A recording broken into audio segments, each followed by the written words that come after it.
Joining me today is Charlie Kirk, and I will tell you more about him. But Charlie, thank you for joining me. Thank you. Love the show. Glad to be back. So just so that my audience has an idea of who you are, Charlie is the founder of Turning Point USA. He's a writer, author, podcaster, reaches about 100 million people a month, and he's one of the most influential contributors in the conservative movement. I don't know whether you saw this or not. It's a breaking bombshell story, but according to the Daily Mail, the Obamas, the Clintons, the Pelosis, and the Schumers are secretly plotting behind Joe Biden's back to replace him after the first debate. They say if he doesn't win, rise in the polls, or improve in favorability, he is dead weight, and they will cut him and find a way to remove him. What are your thoughts on this bombshell story? We have been waiting for this for quite some time, Stephen. And so this is just confirmation.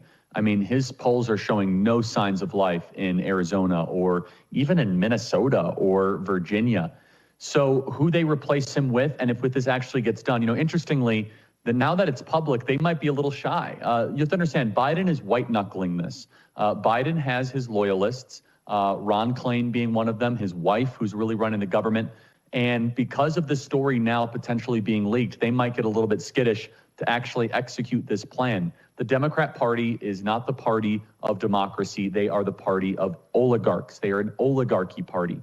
And this story shows that. Didn't they just have a Democrat primary? Doesn't matter. It is 5 or 6 families, very similar to the mob, very similar to the Soviet Union, that will determine the future of the Democrat Party, which is, are we going to have Gretchen Whitmer? Are we going to have Gavin Newsom? Are we going to have Michelle Obama? So this is not a huge shock or surprise. I think this has been well underway for quite some time. Let's see if the coup of the oligarchs will end up being successful. That is the question, Stephen, of whether or not Joe Biden will be able to thwart a coup from the 5 families of the Democrat Party. That remains to be seen.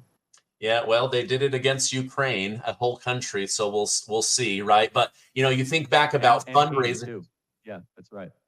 You think about fundraising. It took Biden, Clinton, and Obama to raise $25 million. It took almost all of Hollywood to raise $29 million. But you convict Donald Trump of fake charges, and the guy raises $200 million, with a large part of that coming from first-time donors and we the people. So it really is we the people versus Hollywood and the oligarchy. It's just really interesting to watch. Now, you've been spending a lot of time with Donald Trump. How is he looking? How is he feeling? From my perspective, he looks strong and confident despite everything thrown at him. He looks better than he did even 3 or 4 years ago. I have spent a lot of time with him, and especially over the last 6 or 7 years, but really the last 6 months, I see him almost weekly now, and I think the world of him. He's incredible. These trials and these convictions have actually added to his life force. He has more energy, he has more spirit, he has more passion than even he did just a couple of years ago. He is anti-fragile. Nassim Taleb wrote a book, and I talk about this actually in my book, Right Wing Revolution, which we have right behind you, and it's out this week actually, I talk about how Donald Trump has an anti-fragile attitude, where the more that is thrown at him, the more that he opposes Donald Trump, the stronger he becomes. So if you break organizations or people into 3 categories: fragile, durable, anti-fragile. Fragile, most Republicans are fragile. You say a bad name about them, they shatter. Durable, we definitely have some durable people in our movement. Ron DeSantis is a durable person. People such as that. But anti-fragile is the more you oppose them, the actually stronger they get. That the opposition, that the adversity, that the pressure that they have to go under actually adds to their strength. That is Donald Trump. It is unprecedented. It's unheard of. He is as sharp as I've ever seen him. He's on top of it. And I believe he is committed to win this in November. And I can tell you right now, there is a little bit of rumors whether or not Trump will actually run against Joe Biden. He's thinking that, he's wondering that. Again, it's not speculation, but I think this entire race could get turned upside down very soon. Yeah, I've noticed that the Republican base is actually they're moving from fragile to durable, and many from durable to anti-fragile. You know, just years ago, people didn't put signs out. They didn't wear "Make America Great" hats because they would be attacked in airports, libraries, restaurants. Now they wear them with pride. T-shirts. You know, you're wearing a Donald Trump "Never Surrender" shirt. Like it is making the country. It's making conservatives stronger, and it's just awesome to see. Speaking of strong people, over the weekend, a straw poll showed that J.D. Vance, Senator Vance of Ohio, is by far the person that America sees as carrying the MAGA movement forward, being complimentary of President Trump, and possibly taking over the next 8 years after he's done with his final term. What are your thoughts on J.D. Vance? What are your thoughts on who might be the vice presidential pick? Oh, I think JD is the guy. I think he should be selected. That was our straw poll at the Turning Point Action convention this last weekend in Detroit, Michigan. Yeah, so we administered it, and again, it was just the people spoke, and JD won convincingly and overwhelmingly. I think JD checks so many boxes. Number one, he's loyal to President Trump. He's a terrific senator. He's young. He's under the age of 40. He has a great family. He's the only veteran in contention for the VP. And finally, and most importantly, is that he'll be able to deliver an extra edge in the heartland of the country. J.D. Vance will help in Western Pennsylvania. He'll help in Southern Michigan. He'll be able to help in the Blue Wall. J.D. Vance will be able to assist Donald Trump where it matters most, in that Rust Belt, the forgotten man and woman area where we have seen so much carnage, so much suffering, so much deindustrialization. J.D. Vance is very popular from Ohio. He speaks that language. He is the voice of the muscular class. And it's very simply, we need to win the Big Ten vote. Big Ten being, you know, the original conference. Big Ten is now ridiculous, from Maryland to Oregon. But however, the old Big Ten, which involves Pennsylvania, which involves Ohio, Michigan, Wisconsin, those are the states that will determine the future of America. And J.D. Vance is best positioned to win in those states. He is perfectly consistent with President Trump's worldview. J.D. Vance thinks it's insane that we keep on sending all this money to Ukraine. J.D. Vance has been the leading voice against sending money to Zelensky. He is terrific on immigration. He's excellent on trying to slow down this free trade policy set that we've seen from the ruling class and from the ruling elite of D.C. So J.D. Vance is my pick, and I was glad to see him succeed at our straw poll. And I think he's one of the finalists. I hope President Trump selects him. Oh man, wouldn't that be amazing? Speaking of Ukraine, I'm grateful to hear that he is against lack of accountability, sending taxpayer money willy-nilly. Yes. This is something that has me incredibly disturbed. President Biden announced that the United States, the U.S. taxpayer, and the military-industrial complex will support Ukraine's fight against Putin and Russia for, at a minimum, 10 years, another forever war, right? Zelensky then cancels free and fair elections for 10 years. Ukraine is running out of bodies and fighters. Then Democrats and many Republicans voted to reinstitute the military draft. Are these warmongers in Washington, D.C. getting ready to take my kids to World War III for a country I don't care about, doesn't do anything for us, probably won't pay us back, and has refused peace deals on multiple occasions? What are your thoughts? Sure seems that way, doesn't it? And look, the neoconservative warmongers, they are the modern equivalent of empire builders, and they're not even good at it. They're trying to build the great American empire, the GAE, or the GAY, which is to try and expand the horizon of Western hegemony to every portion of the world. But what are they actually trying to expand? Is it the Constitution or rule of law? No. They're expanding LGBT or critical race theory or BLM. That is the empire that they're trying to build. It is outrageous that we continue to send money to Ukraine. We never should have sent $1. We should have been involved in peace deals. Vladimir Putin largely invaded because of NATO expansion, which is completely our fault in the West, that we were the ones that were pushing forward NATO expansion for all of these years. And so look, Joe Biden very well might draft your son or your daughter. If you have a 19-year-old or 20-year-old, I think that if you are a 20-year-old and you get drafted to fight Russia, you should burn your draft card. I don't say that lightly. You should not willingly participate in a draft. Again, we haven't seen a draft since Vietnam against a country you shouldn't be at war with. Why do I hate Russia? Why should we be at war with Russia? I'm not saying you have to like Russia, but why do we need to go die to go fight Russia? What is this all about? Why are they a threat to our country? How many Americans has Russia actually killed? How about this? We can go to war against the cartels. The cartels kill thousands of Americans every single week through drugs, through guns, through gang violence. How about the Chinese Communist Party? No, Russia is a fake fight that has been created by the DC industrial machine, the military industrial complex that gets them extremely rich, that keeps them in permanent entrenched positions of power. And I find it to be repulsive. And again, if anyone were to be drafted to go fight Russia, I hope they would resist. That would be an immoral war if we were to go to war against Russia.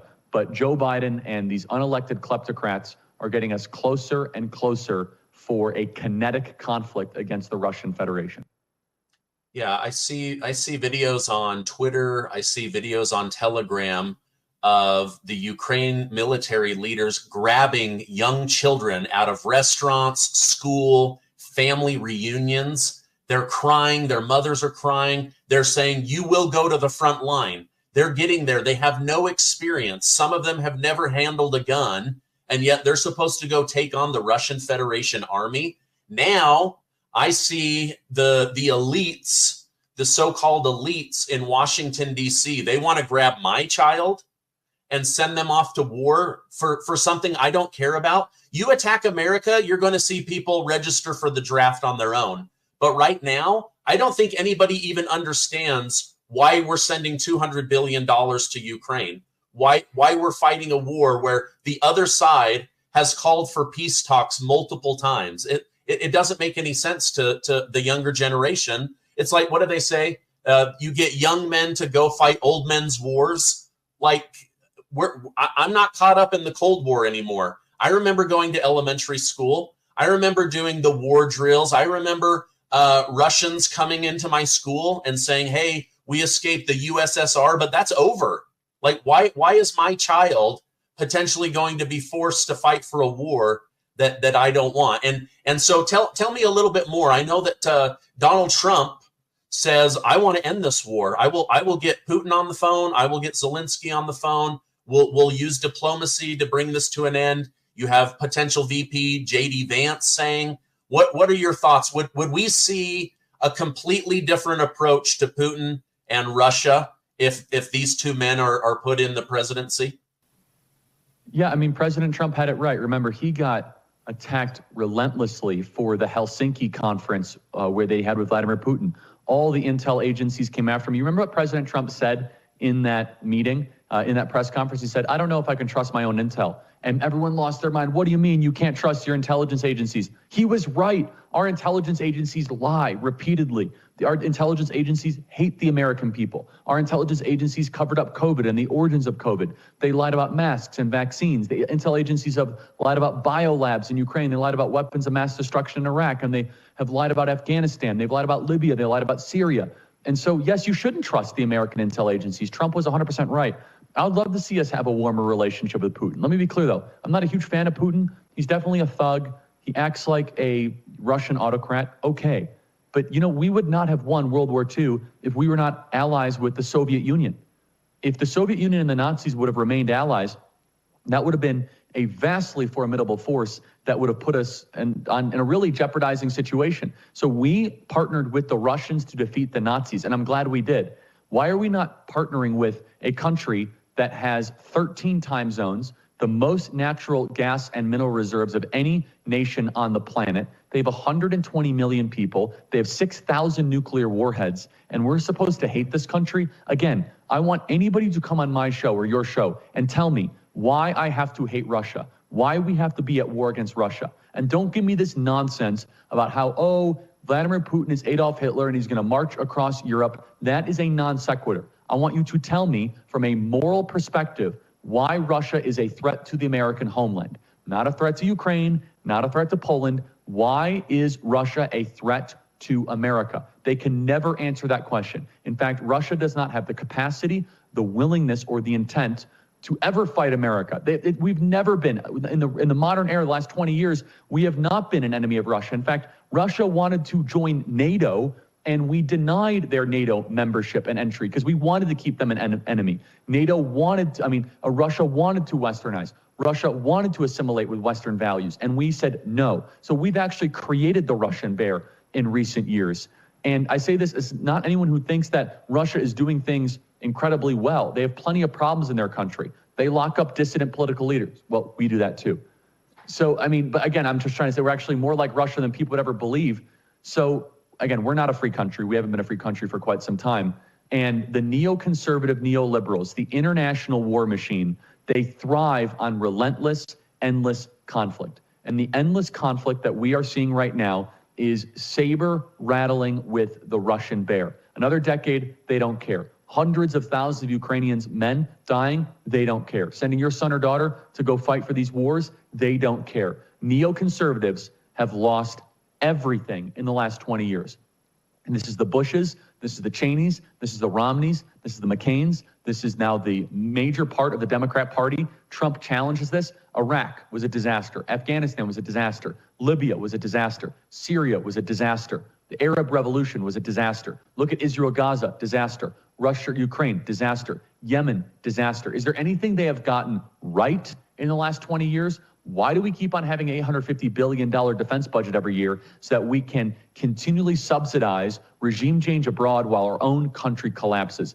Neoconservatives and neoliberals have done irreversible damage to the American homeland, and Russia, Ukraine is their little latest toy to get themselves rich and to send your son to go die for an unnecessary conflict.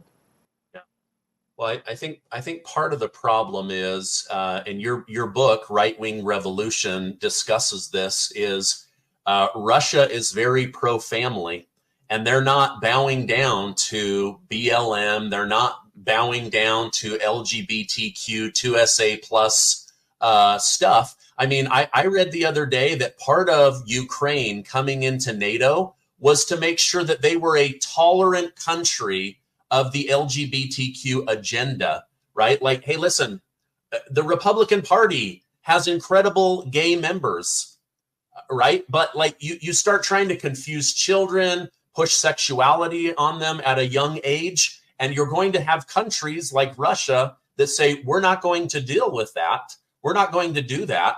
And so you have this battle of the West.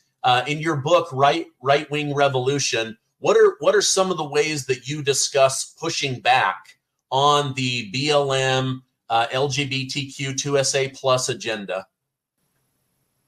So one thought I want to say, and this is why the intel agencies and why DC and why the Democrat Party hates Russia. They hate Russia because they are more of a Christian nation than America is. They hate Russia because they don't put up with the LGBTQ pride crap. They don't have pride flags flying in Moscow. And they hate Russia because they have strict immigration and they have strong national identity. Now, there are plenty of problems with Russia. I will repeat that for the third time for NBC News that will watch this interview and try to capture me. However, that the real war is not Russia versus Ukraine. The real war is post-modernity versus antiquity.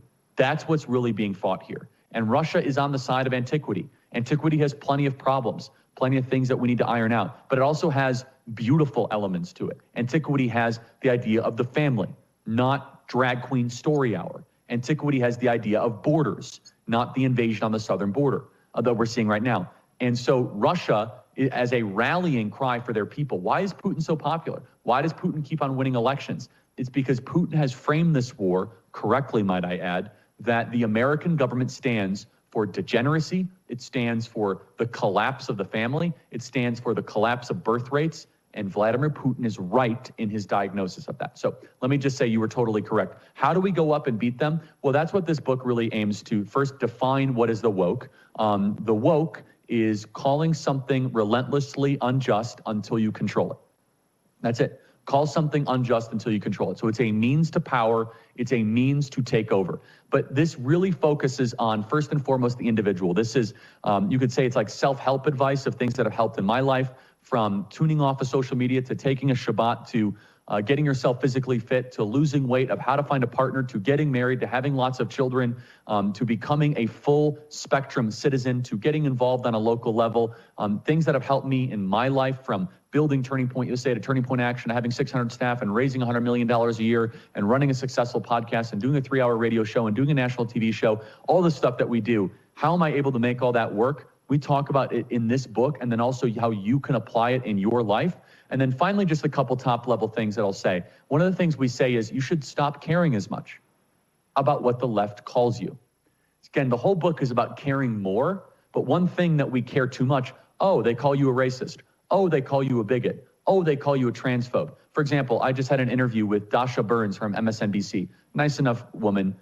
She did what she had to do, and she asked all those, spicy questions. And she said, well, Charlie, you did a whole segment on your show saying that you don't trust black pilots if they are hired on race, not competency. Oh, Charlie, you said on your show that birth control hurts women's brains. I said all these things. I said, okay.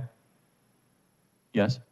And as if she wanted, what she was trying to do is she was trying to put me on a humiliation trial. It's a humiliation ritual that the left tries to do. They try to make you cow and bend a knee for everything that you might have said that's incorrect, or they call it bigoted, or if it's incorrect, you should apologize. But what I'm saying is like bigoted or racist, so you should not care about the names they call you, period. If we just did that alone, Stephen, that alone, we would change the country. If every American patriot does not allow the names that you are called to impact you, or as importantly, do not let the names of what the people you consume information of. For example, they call Tucker Carlson a racist. Who cares? They call Candace Owens an anti-Semite. Who cares? Ignore it. Brush it off. It doesn't matter. And then finally, I talk about the need to build institutions. We need to have a new generation of entrepreneurs, of risk takers, people that build big businesses, people that give back generously. So I'm barely touching the top level points here. It's Right Wing Revolution. The website is 45books.com, 45books.com, number 45books.com. You guys can get a signed copy there. I deeply appreciate it. Yeah. I will definitely put a direct link down below for that. On my news show, Charlie, last maybe 4 days ago, I talked about the 5 things that you think President Trump should do on day one: remain in Mexico, get Putin and Zelensky on the phone and end this war. Yes. Put tariffs on Mexico if they don't stop the invasion. Pardon Edward Snowden, Ross Ulbricht, Julian Assange, and all nonviolent J6ers, and immediately launch an investigation into the lawfare and collusion against Trump. I think those are all really brilliant. President Trump added one more. He said, on day one, I will sign a new executive order to cut federal funding for any school pushing critical race theory, transgender sanity, and other inappropriate racial, sexual, or political content onto our children. I will not give 1 penny to any school that has a vaccine mandate or a mask mandate. What are your thoughts on his idea adding to your 5? I love it. He said that at our event this last weekend, and it was one of the greatest applause lines from our amazing Turning Point Action attendees. I think it's absolutely terrific. The president is spot on. And that is just the first step. We need to fire hundreds of thousands of federal workers in the first couple of weeks, and eventually maybe even 1 million or 2. We have way too many federal employees in DC. Many of them do nothing, or they do active harm against our country. DC is far too powerful, far too big. The empire is far too reaching. And that's the other thing I talked about in the book here, Stephen, is we must think bigger as conservatives. We say, our big idea is changing the moderate corporate tax rate from 30% to 23%. Okay, I think that's fine, but you're not thinking big enough. We need transformational ideas, such as we're going to close down the Department of Education. We're going to merge these 5 agencies together. We're going to shut down the FBI. That's right, we're going to shut down the FBI. We're going to merge the parts of the FBI that are good in parts of the DOJ or parts of the ATF or parts of the U.S. Marshals. U.S. Marshals have been doing amazing work. And by the way, U.S. Marshals have been doing more to go after child sex trafficking than even the FBI, with a smaller budget and a smaller headcount. People don't know that. U.S. Marshals are the depoliticized arm of the American law enforcement, where the FBI acts as a Democrat super PAC right now.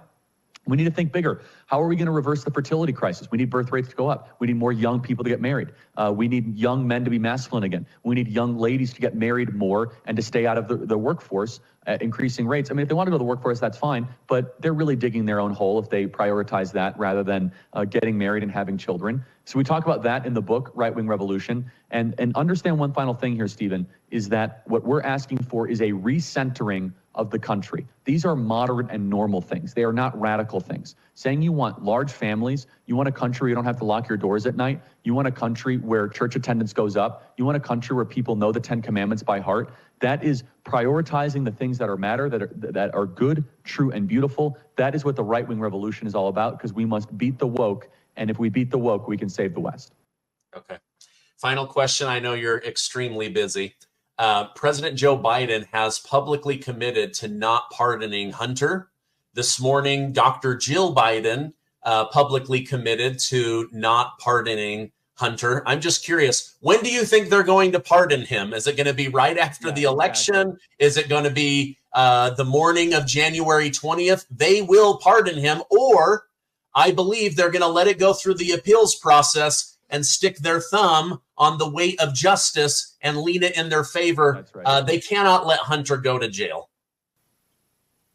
I'm not sure of the timing, but again, there's no guarantee he'll go to jail. That's the other thing, is that sentencing, they might say, okay, community service, you're such a wonderful person.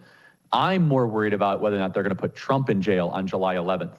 July 11th will be one of the most consequential days in American history. I think the July 11th is more important than the debate. Write it down, everybody. If the debate goes poorly for Joe Biden and Joe Biden stays in the race, Judge Merchan is going to be under a ton of pressure to put Donald Trump in a prison cell. If he does that, that will be one of the most dramatic, unprecedented, unheard of moments. So July 11th, mark your calendars, everybody. That is sentencing day. He could say, Mr. President, Mr. Trump, Rikers Island right now for a year. He could do that. Wow. Like no waiting. He could say Rikers Island right now. He has full spectrum authority. I hope your audience understands that on July 11th, Donald Trump could end up in a prison cell before the nominating convention. But wouldn't Biden look like a hypocrite saying, hey, Putin, you cannot arrest Navalny? That is so wrong. That goes against everything, running a country. Or does it not matter because Navalny wasn't running against Joe Biden? Matter. They don't understand. They think Trump is worse than Putin. So they say, of course you throw Putin in jail. Of course you throw Hitler in jail. That's what they say. That's how they frame it. There are no rules. This is a very important point, Stephen, and I talk about this in the book. When they called Trump Hitler for 7 years, it wasn't just them blowing off steam. It was a strategy. It was a strategy to justify the rank and file of the bureaucracy and to justify judges putting him in jail. So for 7 years, they've convinced themselves that he's Hitler. And so then Judge Merchan might be able to say, I can live with myself. He will become a Democrat hero overnight in legendary status if he throws Donald Trump in Rikers on July 11th. Be ready, everybody, and be ready with an action plan. Because if he does that, he's still our nominee. He will run from prison, and we will get him elected from prison. His VP matters more than ever. He will ignite a patriotism in this country unlike ever seen before. The only reason why they might not throw Trump in prison is because it actually might end up working in Trump's favor. But these are desperate, radical, sick people. Get ready. Yeah. Wow. Okay, I'm going to put a link to 45books.com, also to your Twitter account, your X account. Show me the book one more time. Go check it out, Right-Wing Revolution. It's incredible. It's out today. Thank you, Charlie Kirk, for coming on, and I hope you have a great rest of your day. God bless. Thanks, Stephen.